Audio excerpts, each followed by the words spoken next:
Assalamualaikum warahmatullahi wabarakatuh. Selamat malam pemirsa, apa kabar Anda di akhir pekan ini? Seperti biasa, waktunya kami menemani Anda di Apa Kabar Indonesia Malam Akhir Pekan. Dan tema perbincangan yang kami angkat kali ini adalah melihat bagaimana nasib dari Anies Baswedan di bursa pencalonan Pilkada Gubernur Jakarta.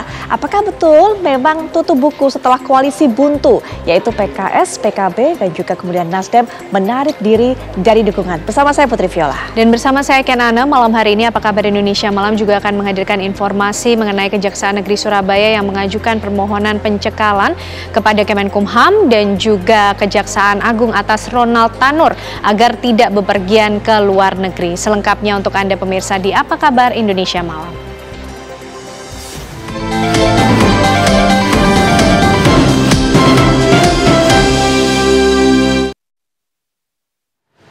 Pemirsa, kita awali dengan melihat kericuhan yang terjadi saat pertandingan bola voli Agustusan antar desa di Kecamatan Jatinunggal, Kabupaten Sumedang, Jawa Barat. Ya, kericuhan ini berawal dari adanya protes dari salah satu kubu tim bola voli.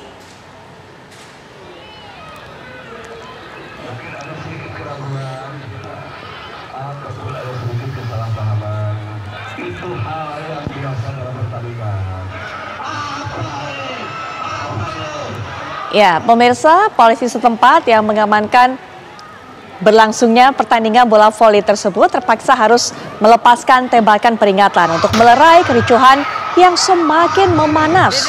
Kedua belah kubu, baik dari supporter, pemain hingga ofisial tim bola voli terlibat kericuhan yang dilatar belakangi adanya protes terhadap wasit pertandingan. Tidak ada korban dalam peristiwa tersebut. Pertandingan semifinal bola voli antar desa itu terpaksa harus diberhentikan oleh pihak berwajib karena panitia belum mengurus perizinan.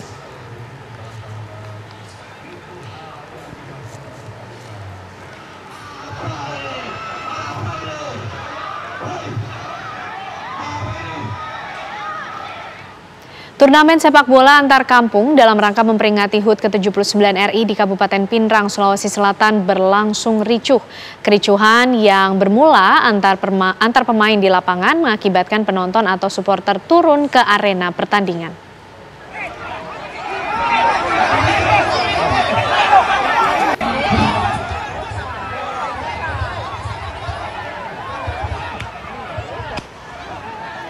Dalam rekaman video amatir warga terlihat kesebelasan Capa Batu A dan kesebelasan SMAN 4 Pinrang terlibat adu pukul di lapangan.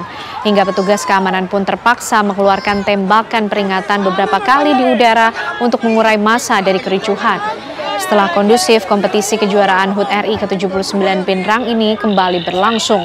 Namun kedua klub yang terlibat kericuhan terpaksa harus didiskualifikasi.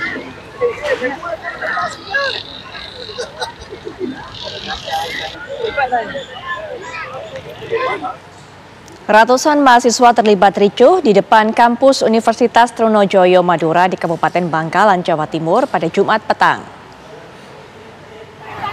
Insiden berawal saat mahasiswa Fakultas Teknik sedang menggelar ospek outdoor di lokasi untuk para mahasiswa baru. Namun tak jauh dari lokasi ospek, puluhan aktivis mahasiswa dari kalangan organisasi ekstra kampus sedang berkumpul guna penyambutan para mahasiswa baru. Tak lama kemudian, saat bubaran ospek, para mahasiswa teknik pulang dengan konvoi sepeda motor hingga lewat di lokasi para aktivis mahasiswa yang sedang berkumpul. Karena lewat diduga sambil membunyikan mesin motor berknalpot dengan keras, membuat mahasiswa yang sedang berkumpul merasa terganggu. Akibatnya kedua kubu mahasiswa cekcok mulut hingga sampai terlibat keributan. Sejumlah aparat kepolisian akhirnya turun ke lokasi kejadian dan meski sempat kesulitan, petugas akhirnya berhasil meredam kericuhan setelah melibatkan Sivitas Akademika dan pihak Rektorat Universitas Trunojoyo Madura.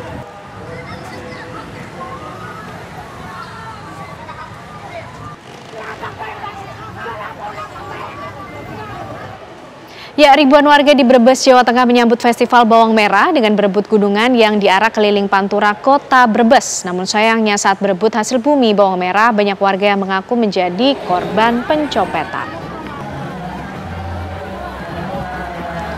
Ribuan warga di Brebes, Jawa Tengah ini pemirsa langsung merangsek menuju sejumlah gunungan yang sebelumnya diarak keliling Pantura Kota Brebes pada Sabtu siang. Warga berharap berkah dengan memperebutkan bawang merah yang merupakan hasil bumi khas dari Kabupaten Brebes.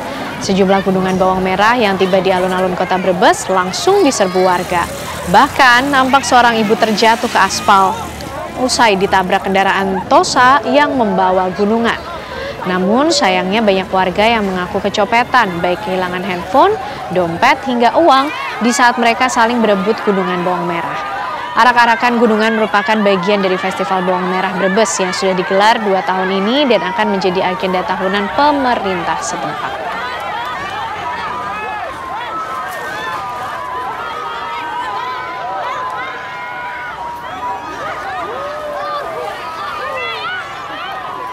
Kecelakaan terjadi di Kelurahan Bugel, Kecamatan Panjatan, Kabupaten Kulon Progo, Daerah Istimewa Yogyakarta. 2 truk terlibat adu banteng hingga menyebabkan kedua sopir truk terjepit kabin kendaraan.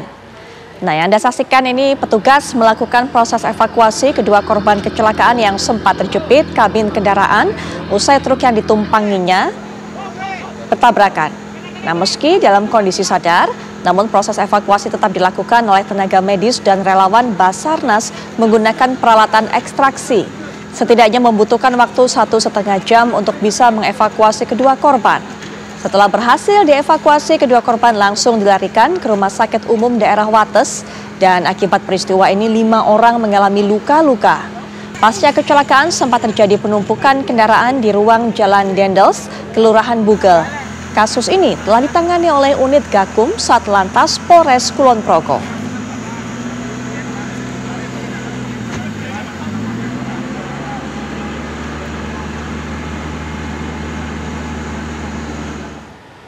Sebuah minibus yang membawa jeriken berisi pertalite terbakar saat melintas di areal perkebunan di Kecamatan Glenmore, Kabupaten Banyuwangi, Jawa Timur.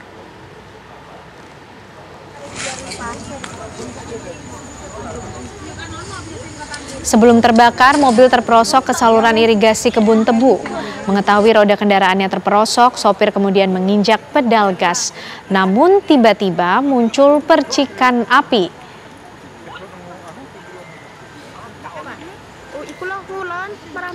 Percikan api muncul dari bagian roda dan api pun berkobar dengan cepat. Akibat peristiwa tersebut, sang sopir menderita luka bakar di bagian wajah. Warga yang berada di lokasi berhasil menolong sopir dan membawanya ke puskesmas. Sementara itu, truk damkar Banyuwangi tak bisa menuju ke titik lokasi kebakaran karena akses menuju areal perkebunan hanya bisa dilalui mobil.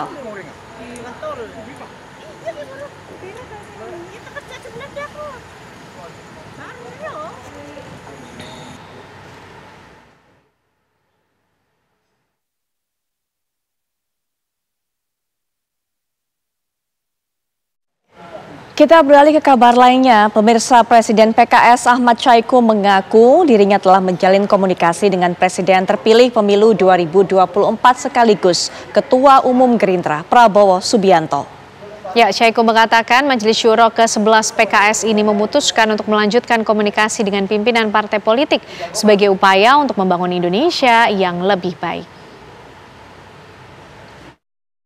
Musyawarah Majelis Syuro yang ke-11 bertempat di kantor DPTP Partai Keadilan Sejahtera, Jalan Simatupang, Jakarta Selatan. Alhamdulillah kegiatan ini dihadiri oleh seluruh anggota Majelis Syuro yang merupakan representasi dari para anggota Partai Keadilan Sejahtera di seluruh Indonesia.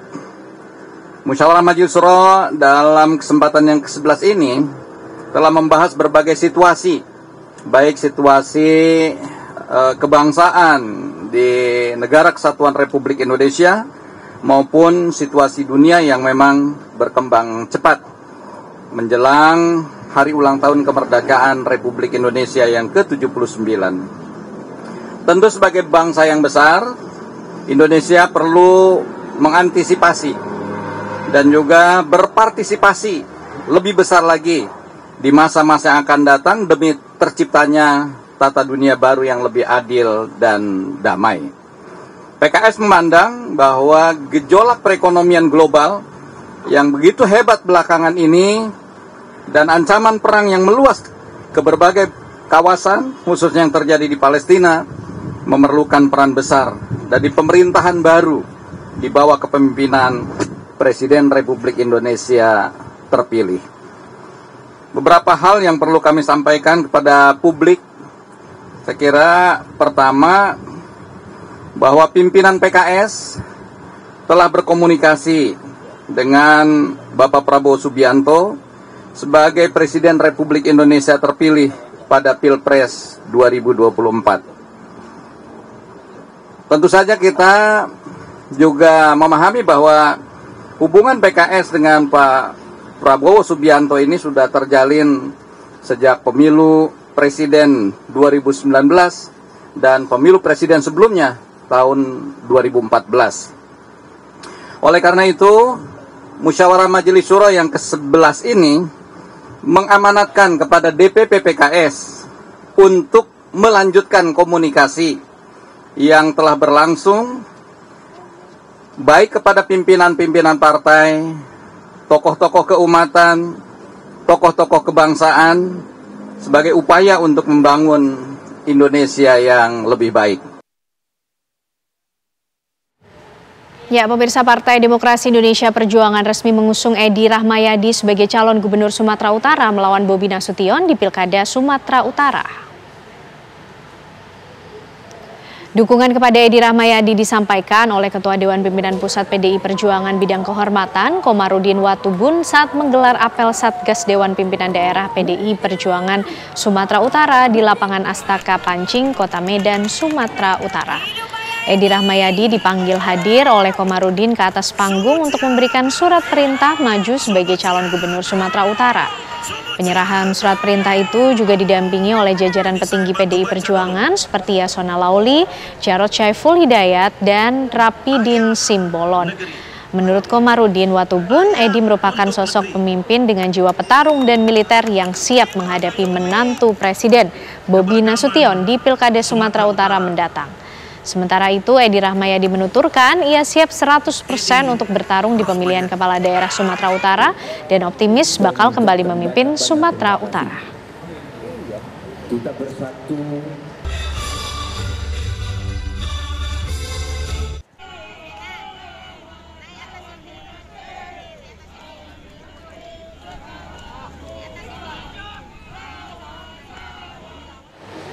PDI Perjuangan telah mengantongi nama bakal calon Gubernur Jakarta yang akan diusungnya pada Pilkada 2024. Ya, sesaat lagi kami hadirkan informasinya untuk Anda, pemirsa. Ya, pemirsa, PDI Perjuangan telah mengantongi nama bakal calon Gubernur Jakarta yang akan diusungnya pada Pilkada 2024. Namun PDIP tidak bisa sendiri mengusung calon dan harus berkoalisi dengan partai lainnya.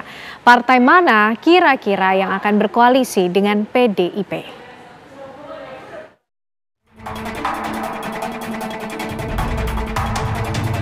Dinamika politik di pemilihan kepala daerah Jakarta kian dinamis jelang pendaftaran yang akan dibuka pada 27 hingga 29 Agustus 2024. Pertemuan-pertemuan antara petinggi partai politik kian intens dilakukan. Hingga saat ini, Koalisi Indonesia Maju sudah mantap mendukung Ridwan Kamil di Pilkada DKI Jakarta. Namun, PKB, Nasdem hingga PKS yang disebut-sebut akan mendukung Anies Baswedan belum juga memberikan surat rekomendasi untuk Anies maju di Pilkada Jakarta 2024. Rumor panas yang berhembus malah menyebutkan PKS, PKB, dan Nasdem akan meninggalkan dukungannya untuk Anies dalam Pilkada Jakarta ini dan bergabung ke Koalisi Indonesia Maju. Bila ini terjadi, bukan tidak mungkin PDIP terbendung sendirian. Yang berarti Ridwan Kamil sebagai calon Gubernur Jakarta akan melawan kota kosong alias calon tunggal. Tapi Sekjen PDI Perjuangan Hasto Kristianto mengungkapkan pihaknya sudah mengantongi sejumlah nama untuk diusung di Pilkada Jakarta. Misalnya Ibu Risma itu kan direkrut melalui ASN karena beliau menjadi kepala dinas pertamanan dan sering berdialog dengan Ibu sehingga kemudian akhirnya diproses. Pak Andika misalnya itu kan juga dari jalur TNI yang merah putih bersama-sama dengan PDI Perjuangan sehingga beliau kemudian menjadi anggota PDI Perjuangan dan akan nantinya proses pencalonan apakah di Jakarta, apakah di Jawa Tengah, nanti Ibu Megawati Soekarno Putri yang akan memutuskan.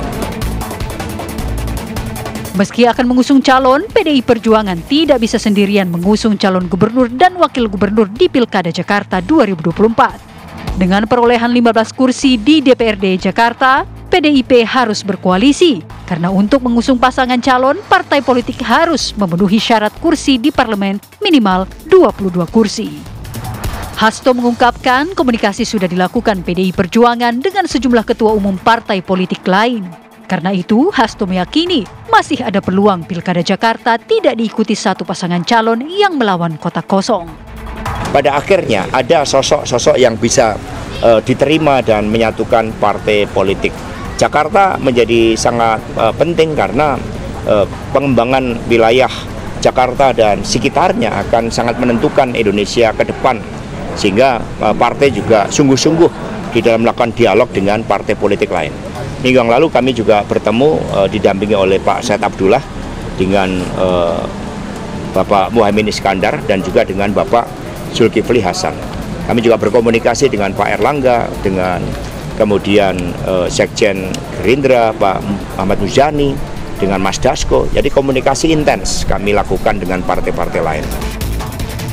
Meski mengaku berkomunikasi intens dengan partai lain, namun Hasto menyayangkan adanya upaya untuk melakukan bendungan politik dalam Pilkada serentak 2024. Hasto yakin ruang gerak Pilkada sangatlah luas hingga sulit untuk dibendung oleh pihak-pihak tertentu.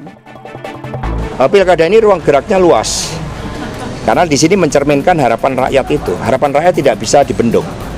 Maka PD Perjuangan sangat menyayangkan sekiranya ada upaya-upaya untuk mencoba membuat berbagai bendungan-bendungan politik dan kemudian mencoba menutup aspirasi rakyat itu. Biarkanlah pilkada ini menjadi ajang kontestasi yang sehat, di mana ide-ide ditampilkan dengan baik, dengan kualitas kepemimpinan yang mumpuni. PD Perjuangan mengingatkan karena pilkada ini adalah momentumnya bagi rakyat untuk menunjukkan kedaulatannya. Jangan buat bendungan-bendungan politik dengan kekuasaan yang akhirnya membuat ada potensi-potensi arus balik. Ini yang tidak diinginkan oleh PD Perjuangan. Maka justru di tengah bendungan politik ini kami makin intens melakukan dialog-dialog dengan partai politik lain. Kami tawarkan suatu kerjasama yang baik. Walau telah mengantongi sejumlah nama untuk Pilkada Jakarta, namun dengan perolehan 15 kursi di DPRD Jakarta, Hasto menegaskan PDIP akan objektif dan realistis. Jadi sebenarnya bukan hanya pemilu sekarang, di dalam pemilu sebelumnya kan kami harus realistik, kami harus objektif. Nah, di dalam objektivitas PDI Perjuangan harus mendengarkan suara arus bawah itu. Karena dengan pendaftaran pada tanggal 27 Agustus, spiritnya kan spirit persatuan, spiritnya kan spirit proklamasi, sehingga nggak boleh sekat-sekat penjajahan politik itu terjadi. Ini yang diyakini oleh PD Perjuangan. Lantas, dengan siapa PDI Perjuangan akan berkoalisi untuk Pilkada Jakarta nanti? Dari Jakarta, tim TV One mengabarkan. Spekulasi bakal bergabungnya PKS dan PKB ke Koalisi Indonesia Maju terus menguat. Ketua Umum PKB Muhaimin Iskandar sudah bertemu dengan Ketua Umum Partai Gerindra yang Presiden terpilih Prabowo Subianto. Prabowo juga memastikan pihaknya terus berkomunikasi dengan Partai Dakwah untuk menggait masuk koalisi.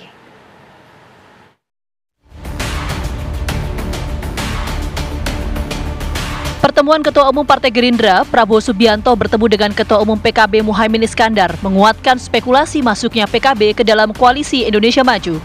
Usai pertemuan, Prabowo menjawab peluang PKS dan PKB masuk koalisi. Ketemu PKS buat bantu Jakarta, Pak. Kamera. Ya, ini terus kita terus konsultasi, komunikasi, ya. Insya Allah dalam waktu yang tepat kita umumkan. Oke? Berarti bakal fix gabung ya? Pak? Sama tim ya, kita awas kaki. komunikasi saya diundang muktamar PKB. Ya? Oke. Terima kasih. Datang apa aja, Pak? Insya Allah hadir. Ya. Terima kasih. Muhaimin juga merespon soal peluang PKB gabung koalisi Prabowo. Kadang Gus, DKI Gus. Macam-macam lah, nanti kita kasih tahu. PKB gabung Gus. Gus, keputusannya PKB dukung Anies atau enggak sih Gus jadi ya? Ini membahas negara ini, bukan pilkada saja. Turunan mic-nya. Berarti gabung Kimples Gus? Gabung Kimples nggak Gus? Gabung Kimples nggak Gus? Kimples nggak Gus? PKB. Kimples itu apa? Kimples? Apanya Kim Jong Un? Dalam pertemuan Prabowo Muhaimin, Partai Gerindra mengajak PKB bergabung di Jakarta. PKB sendiri sepakat kolaborasi dengan Partai Gerindra. Ya kita mengajak Partai Kebangkitan Bangsa untuk bersama-sama membangun Jakarta. Supaya kota yang kita cintai, yang kota yang menjadi kebanggaan kita itu bisa dibangun secara bersama-sama oleh kekuatan politik nasional yang lebih besar, agar ada stabilitas dan ada kepastian politik yang ke depan. Cuma semalam ada kesepahaman bahwa PKB berkolaborasi, bersinergi dengan Partai Gerindra.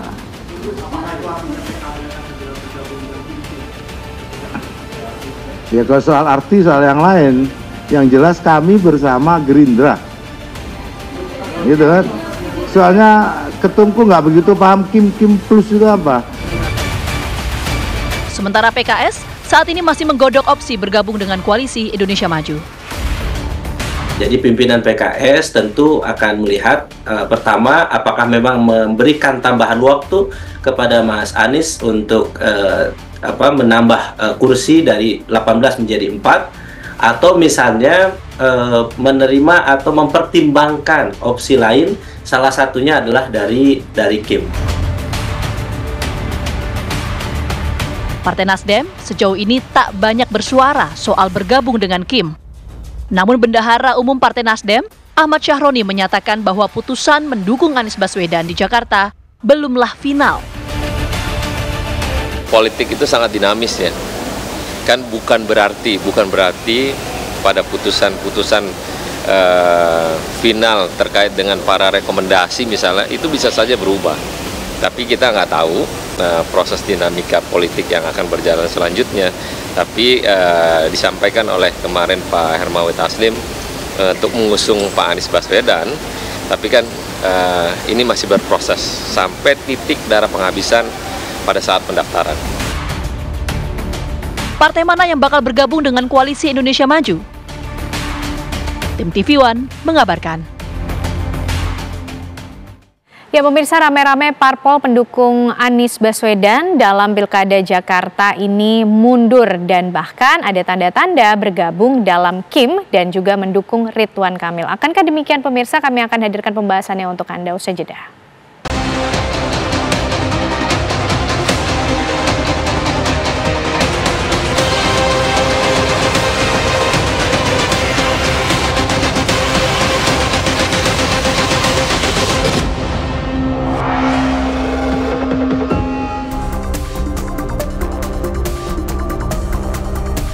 Pupus sudah langkah Anies Baswedan menuju gelanggang Pilgub Jakarta 2024. Tanda-tanda Partai Keadilan Sejahtera (PKS) bakal meninggalkan Anies Baswedan semakin tersibak.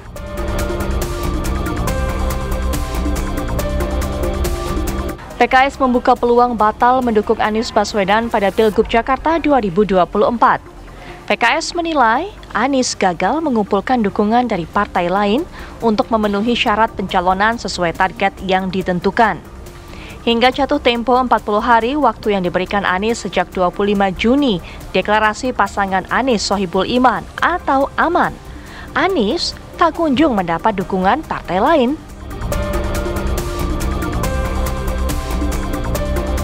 Kini PKS ancang-ancang membuka komunikasi dengan kubu lain, yakni Koalisi Indonesia Maju, Kim, yang mengusung Ridwan Kamil. Bukan hanya PKS, Nasdem dan PKB yang sebelumnya juga mendukung Anies Baswedan juga dikabarkan ikut ke gerbong Kim. Ramai-ramai parpol pendukung Anies di Pilpres 2024 meninggalkan mantan Gubernur Jakarta, membuat Ridwan Kamil yang diusung Koalisi Kim akan menjadi satu-satunya kandidat yang maju di Pilgub Jakarta 2024 lewat jalur partai.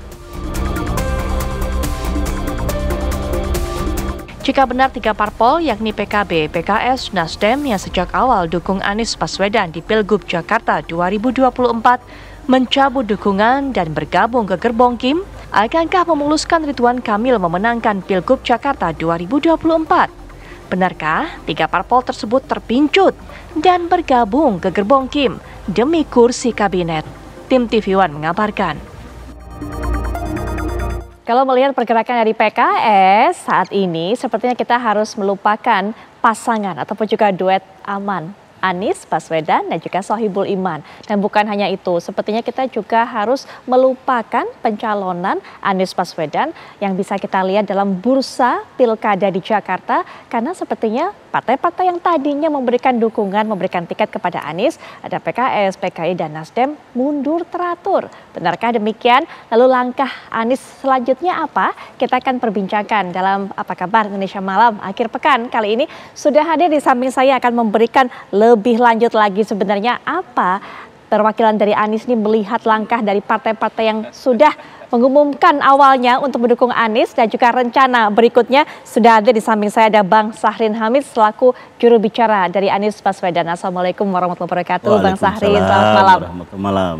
Baik, dan juga kalau semasa saya tadi sempat menyampaikan intro, tapi ada yang Anda dengar ketawa-ketawa, sepertinya ketawanya punya makna tersendiri. Mas Adi Praitno, seperti biasa pengamat politik, punya komentar-komentar yang sangat kritis. Nanti kita akan terus tunggu. Assalamualaikum warahmatullahi wabarakatuh. Selamat malam Mas Adi. Waalaikumsalam warahmatullahi wabarakatuh. Selamat malam Putri. Baik, selain Mas Adi, kemudian juga Bang Sahrin sudah bergabung juga para narasumber melalui Zoom.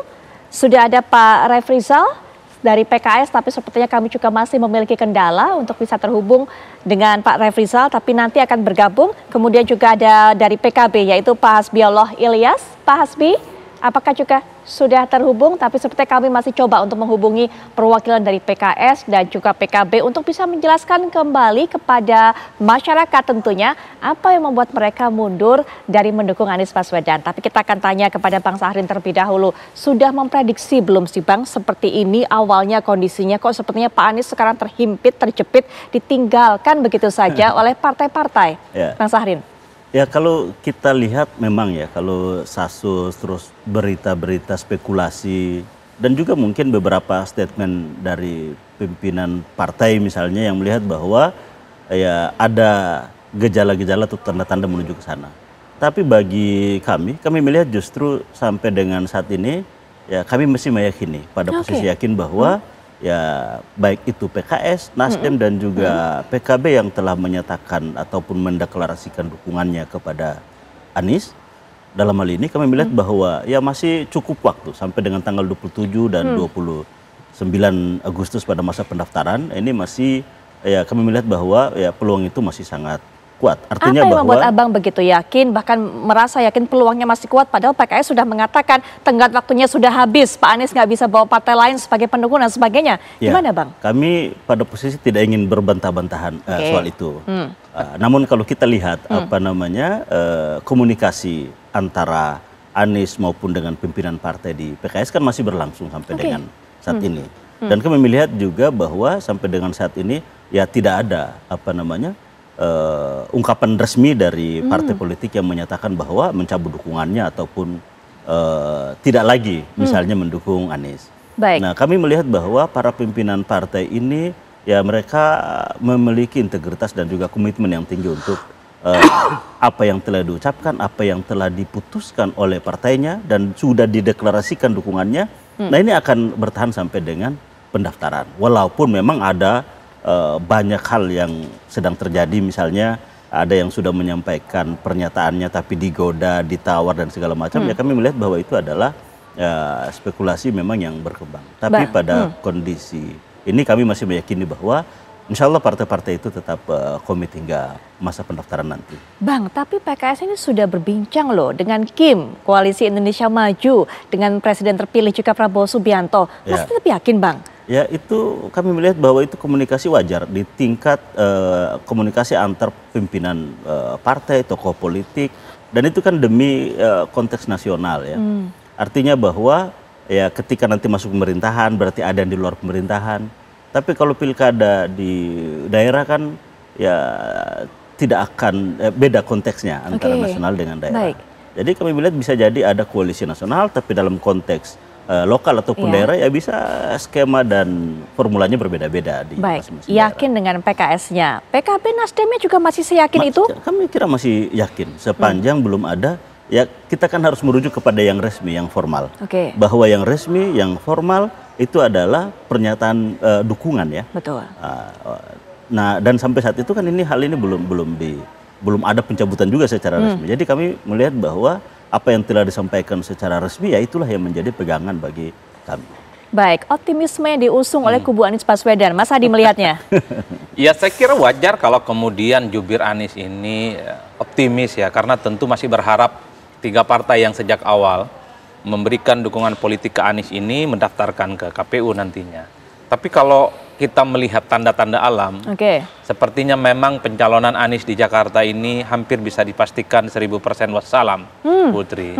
Pertama tentu PKS ya, yang menyatakan duet soal antara Anies Baswedan dan Sohibul Iman ini sudah expired. Itu artinya memang tak ada intensi lagi sebenarnya bagi PKS untuk melanjutkan bagaimana soal proposal awal ini. PKB dan Nasdem saya kira statement-statement politiknya sudah mulai melunak terkait dengan Anies. Apalagi pada saat yang bersamaan kedua partai itu sudah membangun intensitas komunikasi yang sebenarnya itu sebagai bentuk penebal. PKB dan Nasdem tinggal menunggu waktu untuk menjadi bagian dari kubu Kim. Nah, satu hal yang ingin saya garis bawahi, Anies ini sepertinya gagal membaca sikap politik partai-partai yang menyatakan dukungan politiknya. Sepertinya Anies menganggap PKS, Nasdem, dan PKB itu akan cinta buta dan cinta mati kepada Anies Baswedan sampai mendaftarkan diri ke KPU. Padahal Anies saat ini adalah orang yang tak lagi menjadi pejabat publik, posisinya memang sejak awal cukup terjepit, dan pada saat yang bersamaan muncul dari koalisi Indonesia Maju dengan godaan-godaan yang sangat menggiurkan. Menjadi bagian dari koalisi Prabowo Subianto untuk 5 tahun yang akan datang, bagi Nasdem dan kemudian bagi PKB. Kemudian tawaran kepada PKS itu ada plusnya, sebagai wakil yang kemudian akan berdampingan dengan Ridwan Kamil. Ini yang sepertinya membuat partai politik itu mengkalkulasi untung dan ruginya. 3 partai ini kan berhitung, apa untungnya mendukung Anies di Jakarta. Mereka sudah tak dapat lagi faedah elektoral, karena tak ada pileg. Jadi tidak ada coattail effect yang kemudian akan didapatkan oleh PKS, Nasdem, dan PKB. Sementara pada saat yang bersamaan, ngusung Anies sekalipun di Jakarta, itu juga belum tentu mampu memenangkan pertarungan. Sementara di seberang, kubu Kim yang selama ini head to head di Pilpres, memberikan angin surga. Tawaran yang saya kira ini membuat iman para pengusung Anies itu sangat goyang-goyang. Menjadi bagian koalisi dengan akses kekuasaan untuk 5 tahun yang akan datang. Kemudian ada konsesi misal jadi menteri dan PKS jadi wakil, siapa yang tidak tergoda dalam konteks itu.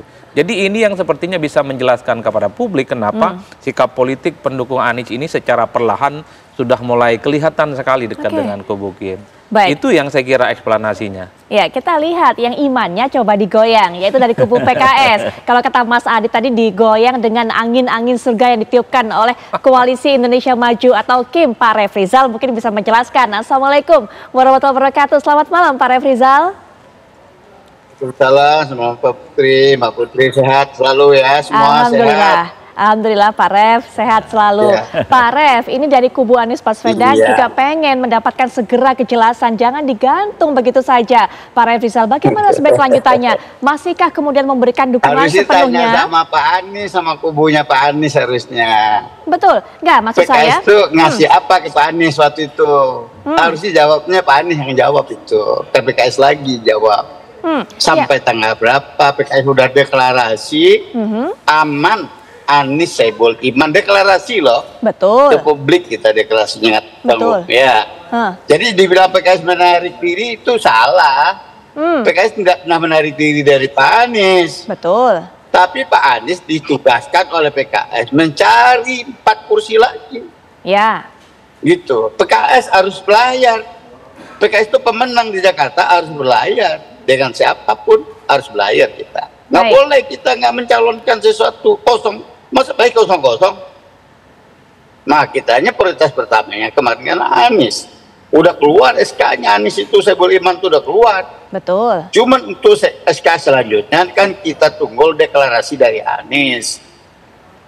Anies sudah dapat partai atau belum?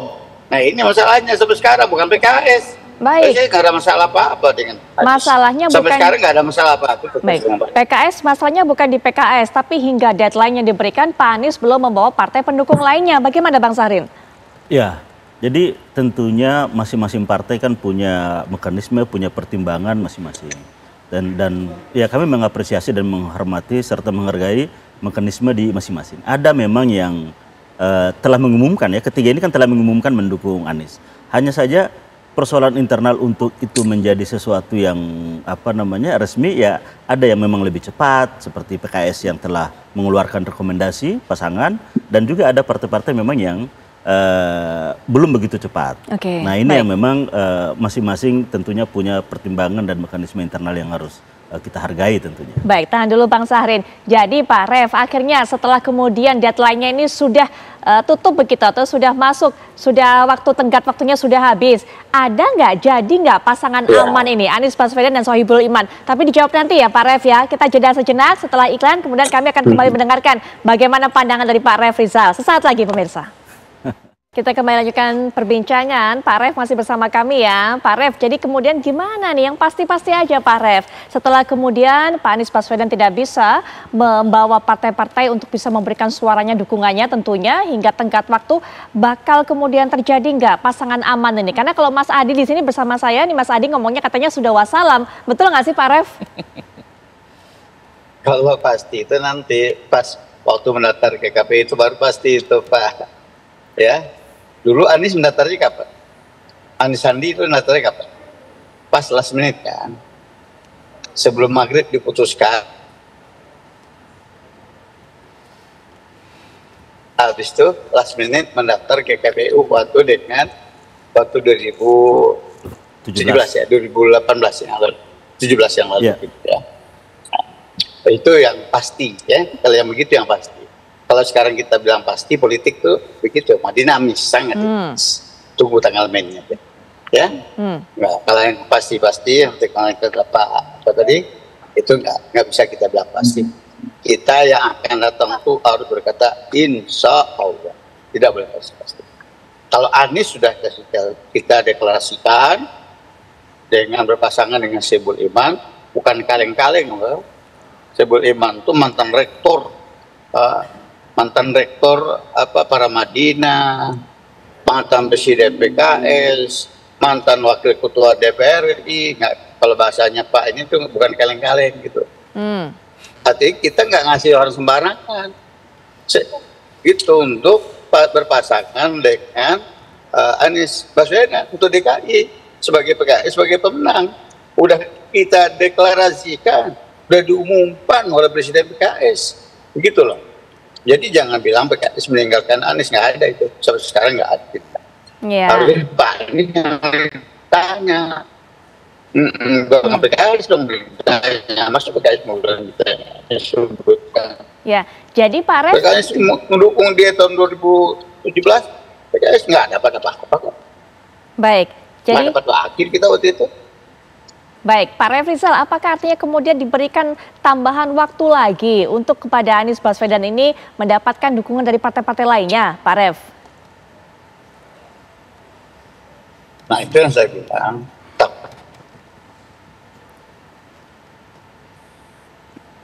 Pak Rev, sepertinya terputus-putus.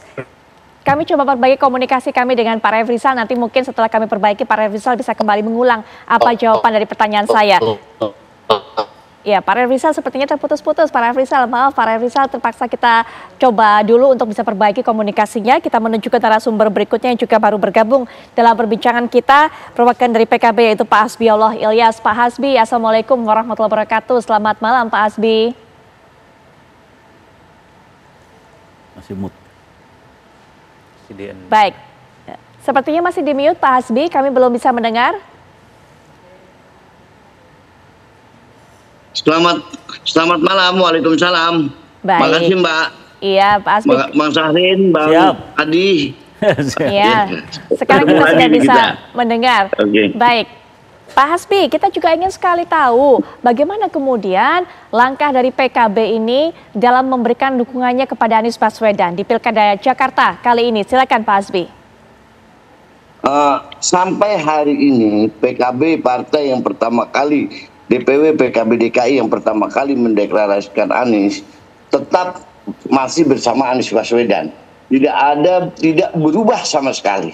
Jadi andai kata di media massa hari ini, sesuai kalau kita lihat judul di TV One hari ini bahwa Anies sudah tutup buku, itu sesuatu yang sesuatu khayalan sih. Karena sampai hari ini PKB masih konsisten dengan Pak Anies Baswedan. Baik, kalaupun ternyata PKS pun mengusung Aman, pasangan Aman ini Anies Baswedan, Sohibul Iman, PKB juga masih akan memberikan dukungannya, Pak Hasbi? Nah, ini kendalanya. PKS itu pada waktu mendeklarasikan soal Aman dengan Pak Sohibul Iman itu tanpa berkomunikasi dengan partai-partai pendukung Anies. Ini nggak bisa kan seperti itu, Mbak.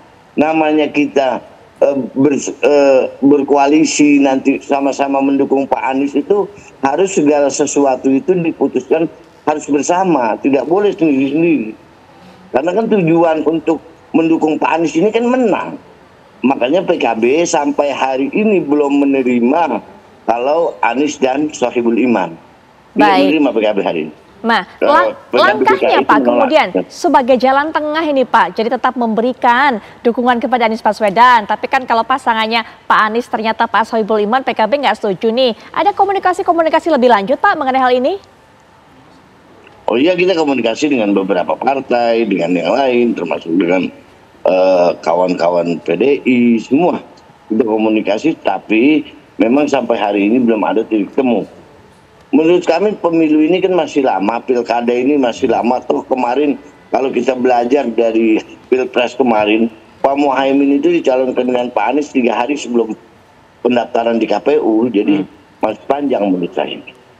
Jadi kita masih harus tunggu sampai nanti ya Pak ya, last minute ya Pak ya, menit-menit terakhir gitu ya Pak. Last minute, iya. Biasanya kan seperti itu. Kemarin Pak Muhaimin dengan Pak Anies Baswedan, ketua umum kami itu 3 hari sebelum pemilu, sebelum pendaftaran di KPU.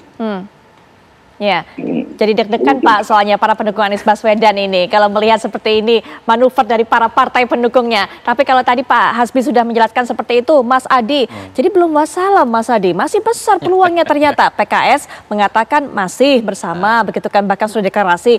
Pak Hasbi juga memastikan walaupun nggak setuju kalau Pak Sohibul Iman yang merupakan pasangan dari Anies Baswedan. Mas Adi. Kalau kita mendengar statement-statement dari partai pendukungnya Pak Anies ya, ini kan template seperti 2 bulan, 3 bulan yang lalu.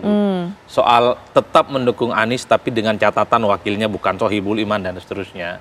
Sehari 2 hari ini kan pembicaraan publik, kawan-kawan media dan para aktivis politik, ini sampai pada satu kesimpulan bahwa sebenarnya partai-partai non-Kim ini, PKS, PKB dan Nasdem, sebenarnya sedang membangun satu keseriusan komunikasi politik untuk menjadi bagian dari Kim. Apa faktor utamanya adalah ketika ada keinginan dan dugaan bahwa PKB, Nasdem, termasuk PKS itu ingin menjadi bagian dari koalisi Prabowo di 5 tahun yang akan datang. Salah satu teori dan mungkin bagian dari uji loyalitas, kalau ingin bergabung dengan Kim mungkin salah satunya jangan mengusung lawan ataupun calon yang kemudian berhadapan-hadapan dengan Kim.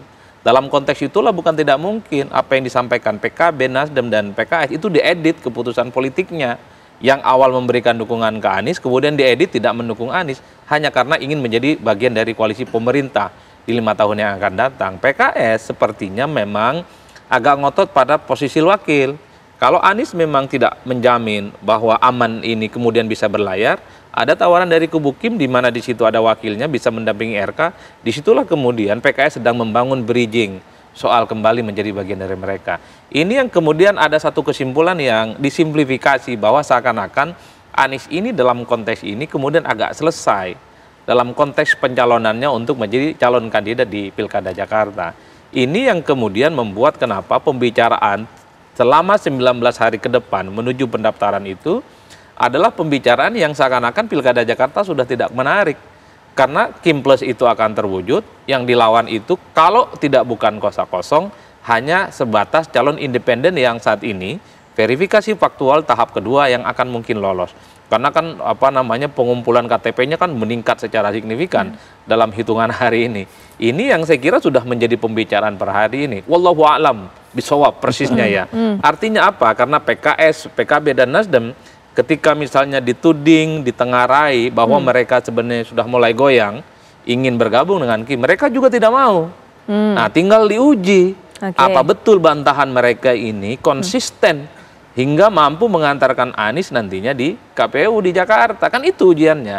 Kalau misalnya argumen-argumen normatif wakilnya ini kurang oke, belum genap kursinya, itu kan hal teknis. Pertanyaannya adalah soal PKS ya. Kalau cuman kurang 4, PKB udah cukup tuh. Kan tinggal yakinkan PKB. Kalau PKB siap bergabung misalnya, udah bisa berlayar, tapi PKB memberikan catatan wakilnya bukan Anies. Siapa kira-kira yang bisa dikompromikan? Bisa tidak wakilnya dari Nasdem? Untuk mengikat supaya Nasdem ini kuat. Kalau Nasdem tidak mau, muncul PDIP. Toh PDIP juga sudah ngomong, darah Anies ini darahnya merah katanya. Karena secara natural darah orang itu merah. Kan ini kan komunikasi politik yang sangat sederhana sebenarnya bisa dilakukan oleh partai-partai itu. Tapi kan tawaran dari Kim ini menurut saya luar biasa. Teman koalisi, jadi menteri di 5 tahun yang akan datang, dan seterusnya dan seterusnya. Ini yang kemudian membuat kenapa partai-partai yang sudah memberikan dukungan kepada Anies, bukan tidak mungkin mereka itu akan mengubah pilihan politiknya di kemudian hari. Itu pembicaraannya, Putri. Baik, ujiannya mungkin bisa dijawab oleh Pak Hasbi. Pak Hasbi, jadi gimana Pak Hasbi? Sudah adakah komunikasi dengan Kim? Sudah mulai digoyang tadi dengan godaan menjadi bagian dari pemerintahan nanti Prabowo Subianto, menjadi bagian dari koalisi berikutnya, ataupun juga dikasih kursi di kabinet. Ini Pak Hasbi yang bikin PKB goyang, Pak Hasbi. PKB komunikasi dengan semua partai, kita tidak pernah tertutup dengan partai apapun. Nah, kalau urusan kabinet, masalah kabinet itu urusan DPP ya, kita tidak sampai hari ini saya tidak ikut campur soal kabinet, tidak mengerti. Yang saya pahami di DKI Jakarta sampai hari ini PKB masih konsisten dengan Pak Anies dan memang menolak untuk Pak Sohibul Iman untuk menjadi wakil dari Pak Anies. Karena kenapa?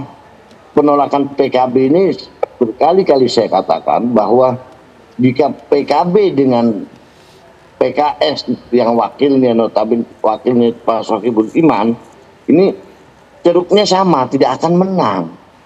Tidak akan menang karena incumbent itu kalau memenang di pilkada manapun itu di pilkada DKI ya, terutama pilkada DKI itu harus 50% ke atas. Nah, survei kita hari ini Pak Anies itu baru di 39%. Bagaimana untuk mencapai ke 50% lebih? Nah, makanya PKB menginginkan Pak Anies itu harus didukung oleh partai yang nasionalis, yang memang ceruknya ini berbeda dengan PKB. Baik, kalau seperti ini sih sepertinya kalau kita bisa tebak-tebak buah manggis nih Pak Hasbi, maunya PKB berarti PDIP yang bergabung, begitu Pak Hasbi? Ya kita lihat komunikasi dengan PDI, dengan semua partai kan saya bilang kita komunikasi hampir ke semua partai. PKB ini sudah 3 kali mengikuti pemilu di DKI Jakarta itu selalu kalah Mbak. Pilkada selalu kalah. Pada tahun 2000, pada waktu itu Pak Fauji-Bowo kalah dengan Pak Jokowi, terus Ahok kemarin kalah. Nah hari ini PKB, pemilu ini PKB ingin menang. Makanya PKB serius mendukung Anies, tidak mau PKB terulang kekalahan 2 pemilu yang lalu. Gitu. Baik Bang, ada pandangan bahwa kalau ingin kemudian menjadi pemenang harus memiliki pasangan yang bisa menguasai ceruk lebih banyak. Bagaimana Bang Sarin? Nah inilah, memang dari satu sisi bahwa ketiga partai ini kan sudah sepakat untuk mengusung Anies sebagai calon gubernur. Nah, untuk masuk pada fase kedua yaitu pasangan, karena nanti rekomendasi partai dan juga pendaftaran di KPU tentunya berpasangan.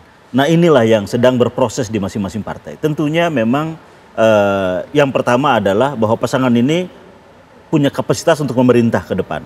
Yang kedua, bahwa pasangan ini memang untuk memenangkan juga pada pertarungan Pilkada 2024. Sehingga perspektif dari berbagai macam ini kami mengira itu wajar. Artinya kami wajar bahwa semua partai menginginkan kemenangan pada Pilkada ini. Nah untuk itu formulasi ini yang sedang dibicarakan antar partai pengusung, antar partai pendukung di Anies Baswedan. Baik, soal formulasi partai pendukung Anies Baswedan, kita sudah terhubung kembali dengan Pak Refrizal. Pak Ref, sudah bisa mendengar suara saya dengan jelas ya Pak Ref ya? Tadi sempat terputus. Jelas sekarang udah baik, Pak Ref Rizal. Ya, Pak Ref, tadi Pak Hasbi sudah bergabung dengan kita, sudah mengatakan bahwa mendukung Anies Baswedan, tapi janganlah pasangannya ini kemudian Sohibul Iman, karena ini ceruknya sama dengan PKB, PKS, sehingga tidak kemudian mendatangkan para pemilih baru. Harus dari nasionalis pasangan dari Anies Baswedan ini. Pandangan dari Pak Ref Rizal. Kalau kata orang Betawi bilang, anak-anak udah enak di lu, nggak enak di gue, gitu kan. Siapa dong yang dari PKS yang diminta? Ada nggak? Kenapa, Pak Ref? Masa kita mau kosong-kosongan aja dukungnya? Apa kata pendukungnya PKS di Jakarta? Jakarta tuh pernah menang bisa nyalonin sendiri loh, Jakarta 2004. Waktu Adang Dhani dulu pernah nyalon sendiri, kita bisa.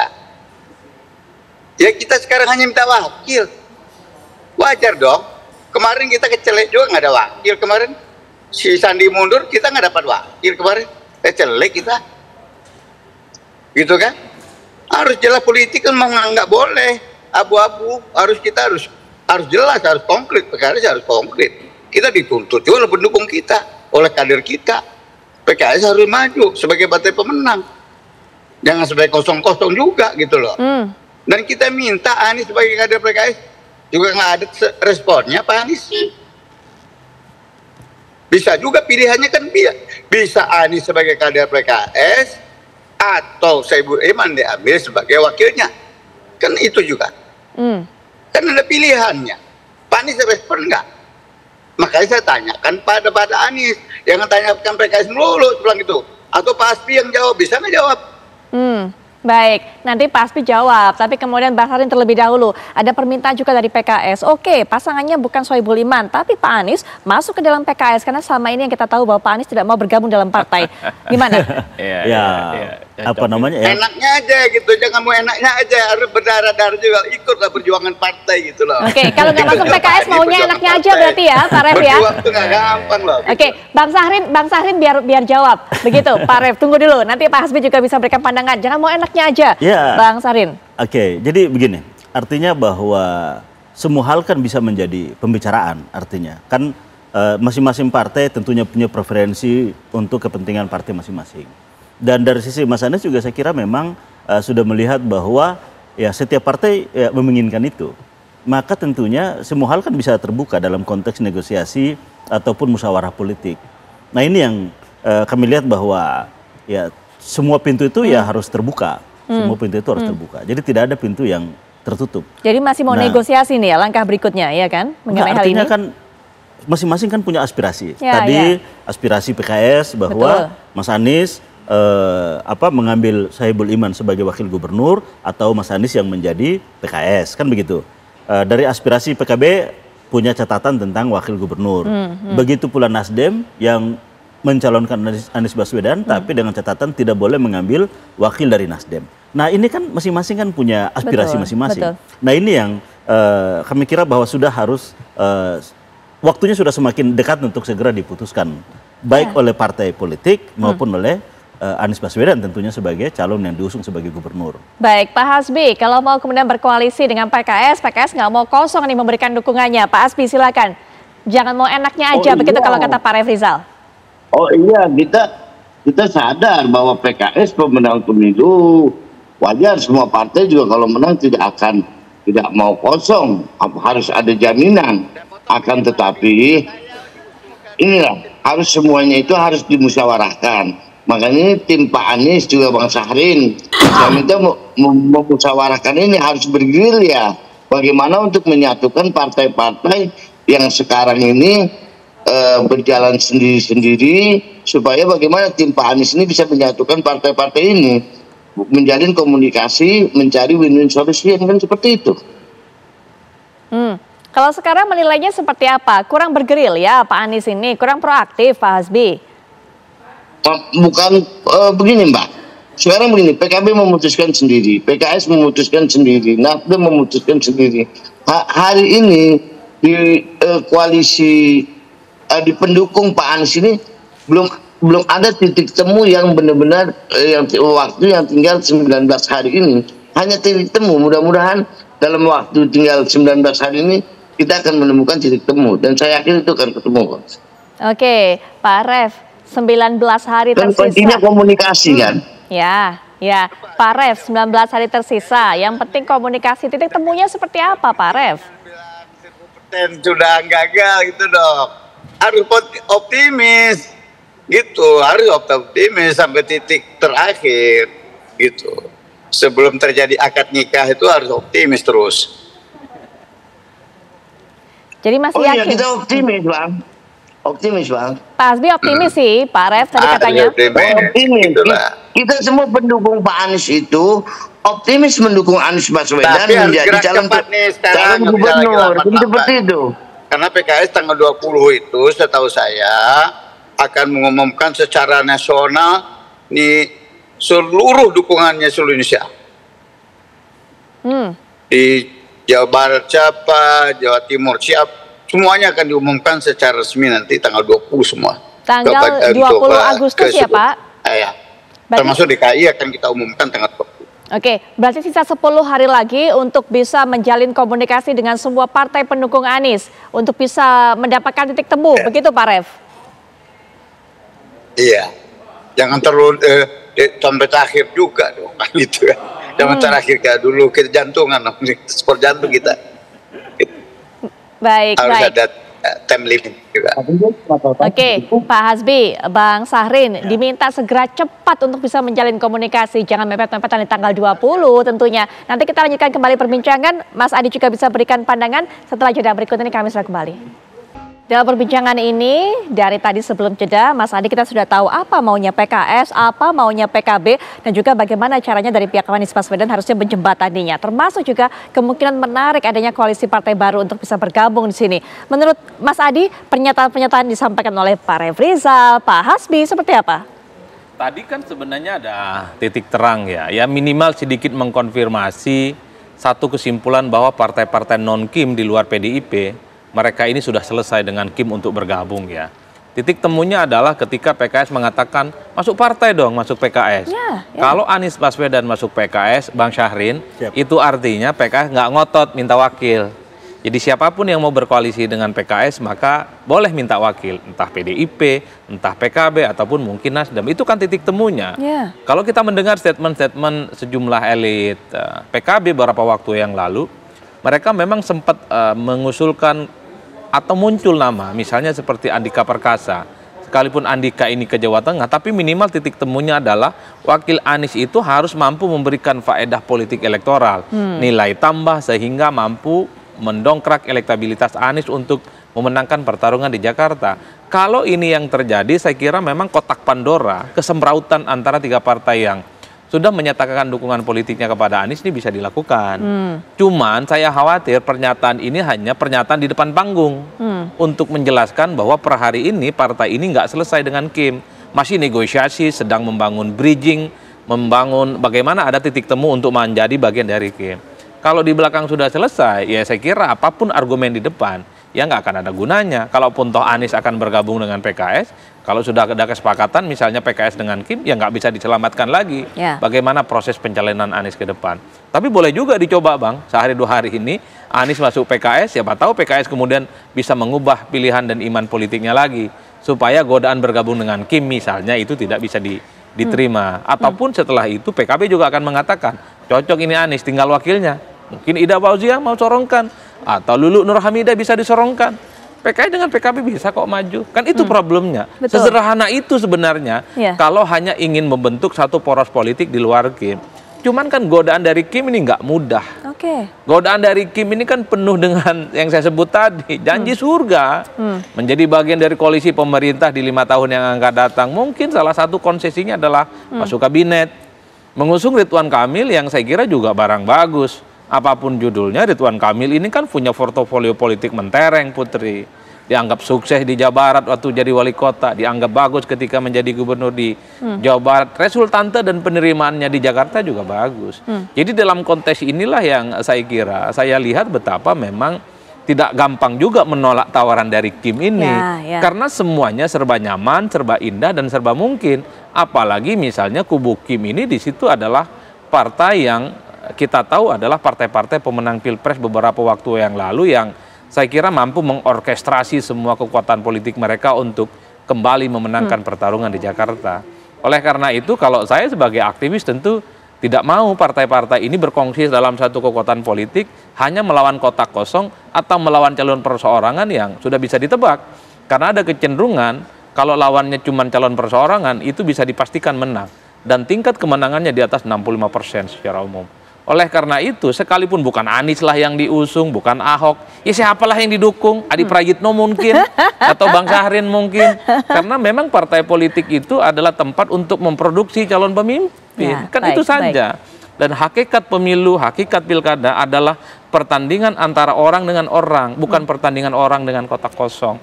Oleh karena itu, dalam konteks inilah saya kira partai politik sedang diuji, apakah mereka sebagai instrumen untuk memproduksi kader terbaik, calon pemimpin akan kita lihat di Jakarta. Siapa yang sebenarnya mendaftarkan calon di 27 sampai 29 Agustus untuk bertanding satu sama yang lain, ataukah justru berkongsi dalam satu kekuatan politik yang itu artinya bagi saya Pilkada Jakarta sudah tak lagi menarik untuk bisa didiskusikan. Baik, Pak Refrizal, jadi kemudian harus tetap terus dukung Pak Anies supaya kemudian Pilkada ini jadi menarik. Itu menjadi pesan salah satunya dari Mas Adi Prayitno. Silakan untuk pernyataan penutup Pak Refrizal. Ridwan Kamil dikatakan oleh Pak Adi itu juga dulu pernah jadi alternatif untuk calon gubernur kita juga di DKI. Pernah ketemu dengan Ridwan Kamil kita dulu. Waktu ingin berhadapan dengan Ahok. Pernah, tapi akhirnya kan jodohnya sama Anies Sandi ya. Jadi jodoh itu memang Anies pasti tahu lah, takdir itu pasti ditentukan oleh Allah SWT. Ikhtiar kita, takdir Allah yang dekat. Anies pasti tahu, saya kira. Jadi kita tunggu takdir sampai tanggal last minute ya, sebelum ada terjadi akad nikahnya nanti, pendaftaran di KPU sebelum menjadi KPU berapa hari sebelumnya. KPU atau PKS mengumumkan tanggal 20, itulah finalnya, itu yang apakah bersama Anies atau tidak bersama Anies, saya kira itu takdir, termasuk takdir Allah. Kita sudah berikan tenggang waktu sangat banyak Pak Anies untuk mencari 4 kursi lagi untuk bisa berlayar di Jakarta. Oke, baik. Tapi batas waktu. Tanggal 4 kemarin habis, ya. Apakah bisa diperpanjang? Itu masalah pembicaraan, ya. Saya kira. Baik, saya kira enggak ada, belum ada yang final. Sebelum ada pendaftaran yang perlu ada final. Tetap Pak Adi 1000% finalnya. Baik, ya. Silakan selanjutnya pernyataan penutup dari Pak Hasbi. Silakan Pak Hasbi. Terima kasih Mbak. Waktu masih panjang, masih 19 hari lagi, dan insya Allah Pilkada DKI tetap menarik. Insya Allah Pilkada DKI menarik, dan mudah-mudahan Pak Anies bisa berjalan maju mendaftar ke KPU. Itu harapan kami.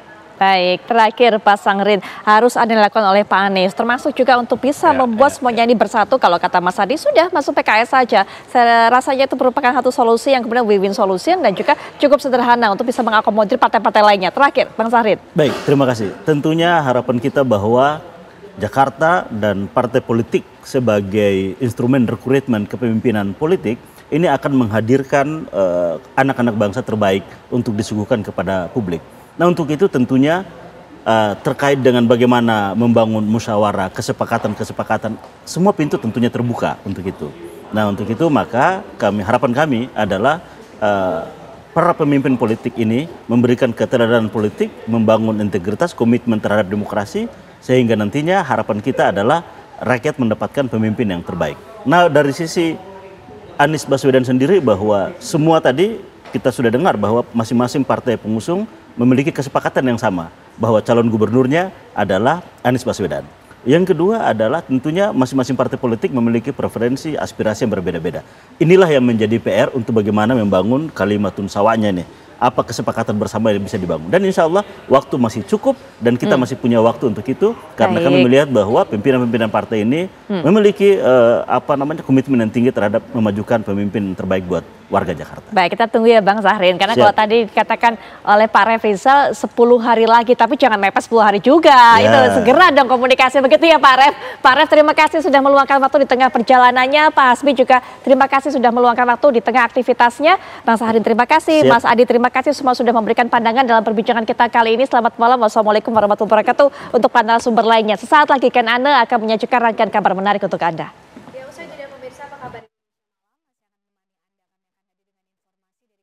Negeri Surabaya yang akan mengajukan cegah tangkal terhadap Gregorius Ronald Tanur agar tidak dapat bepergian ke luar negeri. Selengkapnya untuk Anda pemirsa sesaat lagi.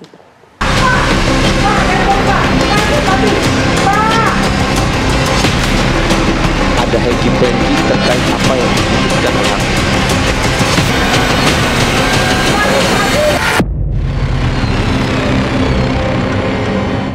Tim kuasa hukum keluarga Dini Sera Afrianti melaporkan 3 hakim PN Surabaya ke Badan Pengawasan Mahkamah Agung buntut keputusan ketiga hakim tersebut yang memvonis bebas Ronald Tanur dalam perkara pembunuhan terhadap Dini Sera beberapa waktu lalu. Selain itu, mereka juga melaporkan kasus ini ke Komisi Yudisial dan Komisi 3 DPR RI. Selengkapnya untuk Anda pemirsa di Benang Merah, vonis hakim menuai badai.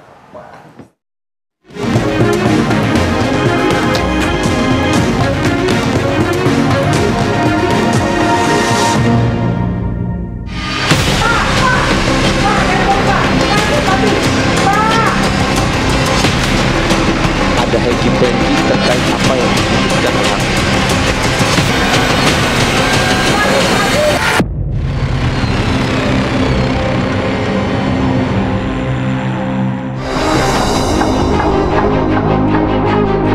Bebaskan terdakwa oleh karena itu dari seluruh dakwaan penuntut umum di atas. Memerintahkan terdakwa dibebaskan dari tahanan segera setelah putusan ini diucapkan, memulihkan hak-hak terdakwa dalam kemampuan, kedudukan dan hak-hak serta martabatnya, menetapkan barang bukti berupa 1 unit mobil Innova World diesel nomor Polri 17 tahun 2020 unit HP merek Samsung dikembalikan kepada terdakwa Gregorius Ronald Tanur. Jelas ada yang ditanyakan? Baik, ya, dengan demikian pemeriksaan perkara yang akan selesai, sidang tutup.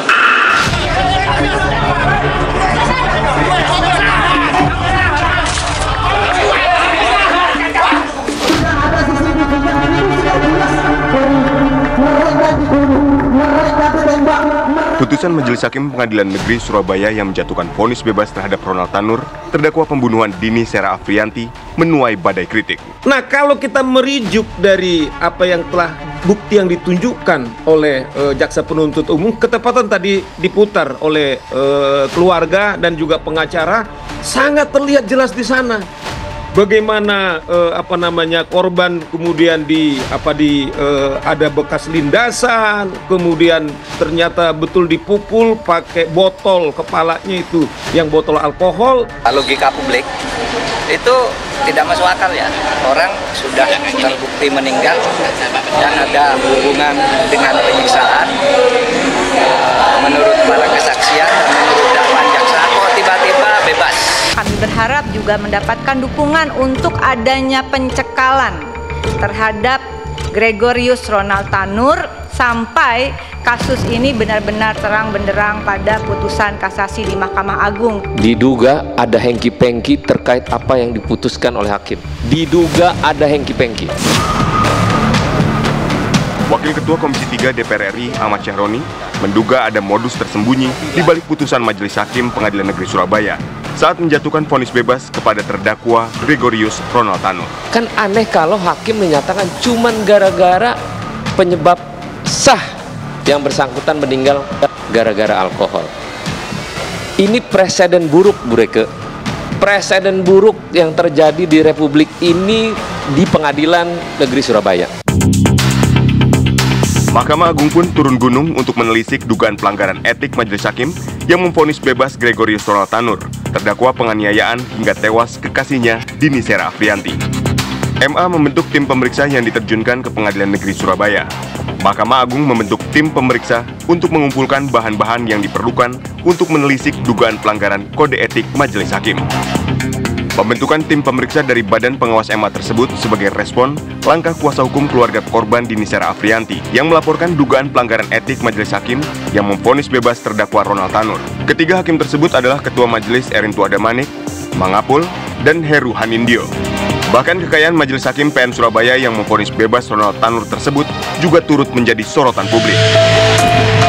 Dirangkum dari laman lhkpn.kpk.go.id, Hakim Heru Hanindyo, yang merupakan hakim yang bertugas di PN Surabaya sejak November 2023 lalu, mempunyai harta kekayaan senilai 6.716.586.892 atau sekitar 6,7 miliar rupiah. Berdasarkan laporan tertanggal 19 Januari 2024. Sementara itu, Hakim Erintua Damanik melaporkan harta kekayaan sejumlah 8 miliar rupiah. Data tersebut disampaikan ke KPK pada 16 Januari 2023. Sedangkan Hakim Mangapul melaporkan harta kekayaan ke KPK pada 11 Januari 2024 dengan jumlah 1.316.900.000 rupiah atau sekitar 1,3 miliar rupiah. Selain melapor ke Komisi 3 DPR RI, keluarga mendiang Dini Sera dan kuasa hukumnya juga melakukan upaya lain untuk mencari keadilan. Yakni melakukan laporan kepada Badan Pengawasan Mahkamah Agung terhadap hakim, yang kedua adalah Komisi Yudisial, dan yang ketiga adalah Komisi Pemberantasan Korupsi.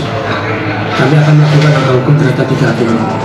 Dan yang berikutnya kami juga meminta agar perkara ini tetap dilanjutkan, dan seperti yang disampaikan oleh Kajari bahwasanya Kejaksaan hari ini tetap akan melakukan upaya hukum kasasi, dan kami akan mengawal itu. Komisi Yudisial mengambil inisiatif untuk melakukan pemeriksaan pada kasus tersebut. Walaupun KAY tidak bisa menilai suatu putusan, tetapi sangat memungkinkan bagi Komisi Yudisial untuk menurunkan tim investigasi serta mendalami putusan tersebut guna melihat apakah ada dugaan pelanggaran kode etik dan pedoman perilaku hakim. Komisi Yudisial juga mempersilahkan dan juga memohon kepada masyarakat ataupun media yang memiliki informasi atau bukti-bukti pendukung untuk dilaporkan kepada Komisi Yudisial agar kasus tersebut dapat ditindaklanjuti secara sesuai prosedur yang berlaku.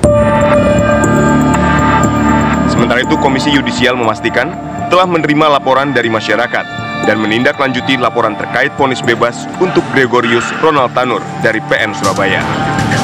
Sedangkan Kejaksaan juga telah secara resmi mendaftarkan kasasi ke MA terhadap vonis bebas Gregorius Ronald Tanur pada kasus pembunuhan dan penganiayaan Dini Sera Afrianti dengan memori kasasi yang disusun oleh Kejari Surabaya dan Kejati Jawa Timur. Kami mendorong Kejaksaan untuk mengajukan kasasi dalam perkara ini dengan memori kasasi yang berkualitas dan argumentatif.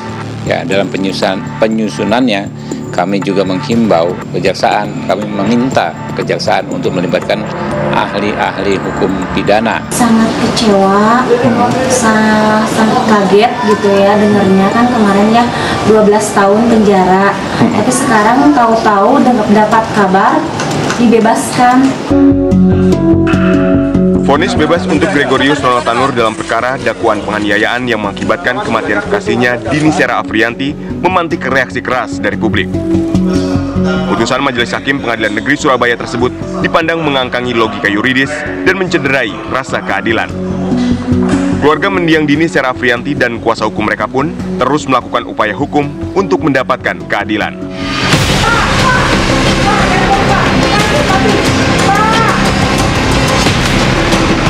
Ada hengki-pengki terkait apa yang kita mengaku.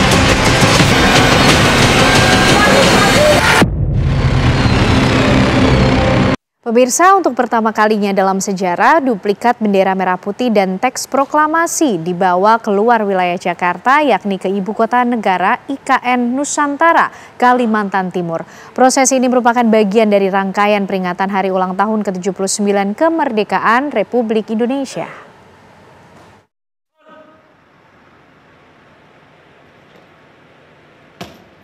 Untuk pertama kalinya, duplikat bendera pusaka Sang Merah Putih dan teks proklamasi dibawa dari Jakarta menuju ke ibu kota Nusantara. Prosesi membawa dua benda bersejarah Indonesia dari Jakarta ke IKN merupakan bagian dari rangkaian peringatan hari ulang tahun ke-79 Republik Indonesia. Kirap bendera merah putih dimulai pukul 8 pagi. Kepala Sekretariat Presiden Heru Budi Hartono menyerahkan duplikat bendera pusaka dan teks proklamasi kepada Tim Purna Paskibraka 2023 di Ruang Kemerdekaan Monumen Nasional. Duplikat bendera pusaka dibawa menggunakan baki oleh Kacina Ozora dari Provinsi Kalimantan Tengah, sementara teks proklamasi dibawa Keila Azahra Purnama dari Provinsi Sumatera Selatan dengan kendaraan taktis maung buatan Pindad.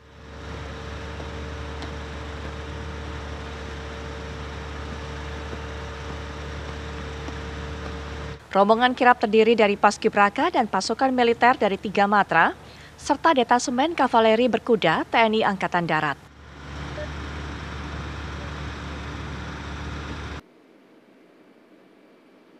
Dari Monas, duplikat bendera merah putih dan teks proklamasi dibawa oleh rombongan kirap melewati Istana Merdeka hingga ke Bandara Halim Perdana Kusuma, Jakarta.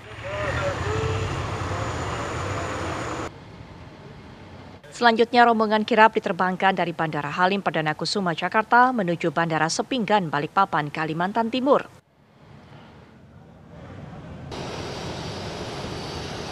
Setibanya di Bandara Sepinggan, kendaraan khusus disiapkan untuk rombongan kirap yang membawa duplikat bendera pusaka dan teks proklamasi menuju ke Istana Negara di IKN.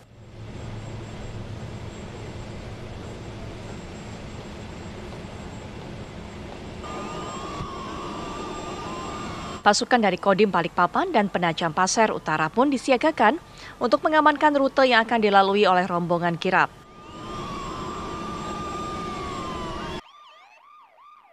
Nantinya duplikat bendera pusaka merah putih diserahkan oleh Presiden Joko Widodo kepada Paskibraka untuk dikibarkan di Istana Negara IKN pada 17 Agustus 2024 mendatang. Dari Jakarta dan Balikpapan, Kalimantan Timur, Tim TV One mengabarkan. Sementara itu, pembangunan rumah susun aparatur sipil negara atau ASN pemirsa yang berada di bangunan di Ibu Kota Nusantara atau IKN sudah hampir rampung.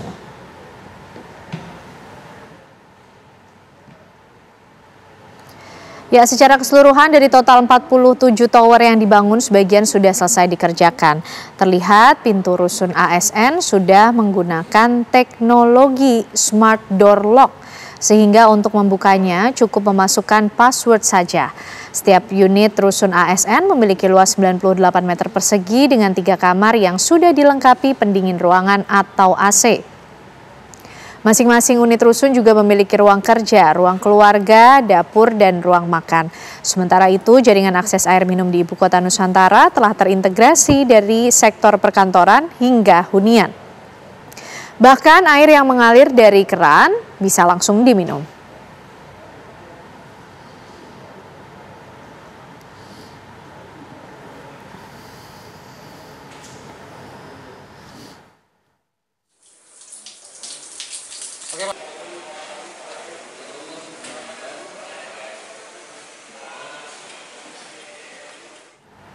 Ya, lalu bagaimana persiapan HUT ke-79 Republik Indonesia termasuk pasca kirap yang berlangsung hari ini pemirsa? Kami ajak Anda bergabung dengan rekan kami Samsul Ma'arif. Selamat malam Samsul Ma'arif, silakan.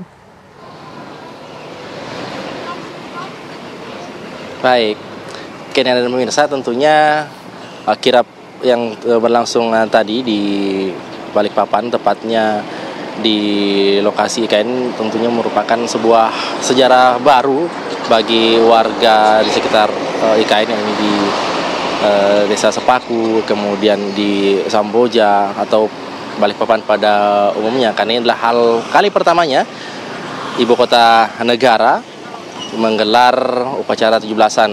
Nantinya akan menggelar upacara 17-an atau Hari Kemerdekaan Republik Indonesia di 17 Agustus nanti, dan tentunya ini juga sudah sangat dinanti-nantikan oleh warga karena memang keberadaan dari IKN ini juga tadi saya sempat berbincang dengan salah seorang warga yang berada di Pasar Sepaku yang menyebutkan bahwa keberadaan IKN tentunya membawa berkah bagi mereka, perekonomian mereka meningkat dengan adanya keberadaan dari kota negara di sekitar pemukiman mereka.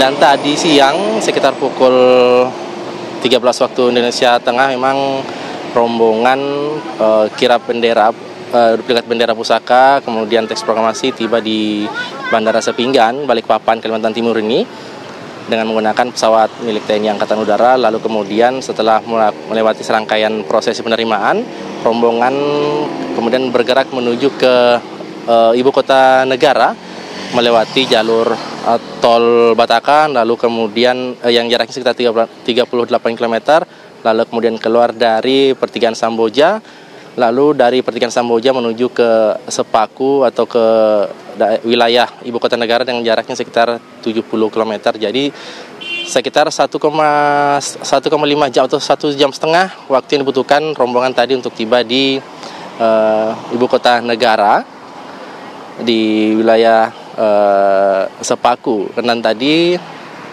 duplikat dari bendera pusaka juga diterima oleh ADC Presiden, lalu kemudian diserahkan ke Satpres, lalu kemudian disimpan di ruang penyimpanan yang nantinya akan dikeluarkan ketika upacara peringatan Hari Kemerdekaan Republik Indonesia dilaksanakan pada 17 Agustus mendatang. Dan tentunya ada banyak siswa tadi yang juga dilibatkan dalam penyambutan kirap ini. Ada sekitar 16 sekolah baik dari SD maupun SMP yang menantikan kedatangan duplikat bendera pusaka, termasuk juga warga yang berada di pinggir jalan menyambut kedatangan rombongan kirap duplikat bendera pusaka dan teks proklamasi ini. Dan tentunya pengamanan juga dilakukan di sepanjang jalur yang ditempuh oleh rombongan ketika menuju ke IKN. Karena tadi juga Kapendam dari Kodam 6 Lewarman juga menyebutkan bahwa penjagaan ketat dilakukan di sejumlah ruas jalan atau rute yang ditempuh, utamanya dengan pertigaan-pertigaan yang dilewati, yang dikategorikan sebagai daerah-daerah yang rawan baik dari keamanan maupun dari kemacetan lalu lintas. Dan tentunya bukan hanya menantikan kirap saja, namun warga juga nantinya sangat antusias ingin menyaksikan bagaimana perayaan Hari Kemerdekaan Republik Indonesia 17 Agustus mendatang. Mungkin itu dulu. Ya. Baik, terima kasih Samsul Ma'arif mengabarkan dari IKN Kalimantan Timur. Dan informasi tadi pemirsa mengakhiri kebersamaan kita di Apa Kabar Indonesia malam ini, Putri. Ya, betul sekali Ken, dan juga saat lagi Anda bisa menyaksikan rangkaian program-program lainnya. Dan usai sudah tugas kami menemani Anda, kami akan kembali lagi menemani Anda esok pukul 18 waktu Indonesia Barat. Jangan sampai Anda lewatkan. Saya Putri Viola. Saya Kanana dan teman-teman yang bertugas pamit. Terima kasih, selamat malam, sampai jumpa.